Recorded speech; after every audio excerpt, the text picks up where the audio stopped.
Si chiama Paxlovid, il nuovo antivirale orale contro il Covid-19.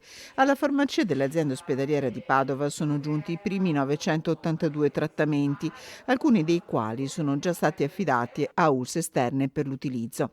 Un trattamento orale che deve essere tempestivo per essere efficace, spiega Anna Maria Cattelan, direttrice dell'unità operativa complessa di malattie infettive. Questi farmaci sono farmaci che possono essere assunti per via orale, sono delle compresse che si assumono per una durata di 5 giorni, ma il criterio fondamentale è che vengano assunti precocemente nel corso dell'infezione, vale a dire entro 5 giorni dalla comparsa dei sintomi. Se fatti precocemente, addirittura entro i primi 3 giorni, abbiamo una riduzione del rischio di ospedalizzazione e quindi poi di morte di più dell'80%. Fondamentale la sinergia tra pazienti, medicina territoriale e centri prescrittori, un farmaco somministrato in condizioni di salute particolari con notevoli interazioni. L'ultimo arrivato, che è un farmaco veramente efficace dai dati che abbiamo a disposizione, ha purtroppo delle interazioni farmacologiche, vale a dire può interferire con l'attività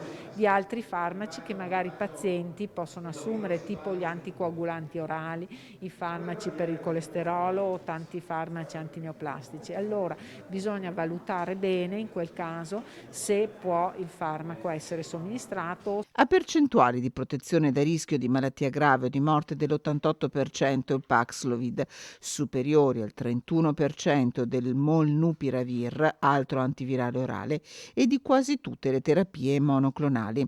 Hub per tutto il Veneto per la distribuzione, la farmacia dell'azienda ospedaliera di Padova. Noi li distribuiamo sulla base appunto delle indicazioni regionali e sulla base anche dell'andamento dei contagi. Riceviamo questo, riceviamo gli anticorpi monoclonali, riceviamo Remdesivir e tutte le altre terapie orali e quindi sì, funzioniamo da hub e anche ci aiutiamo fra varie farmacie ospedaliere quando c'è una carenza in una zona piuttosto che invece un surplus in un'altra.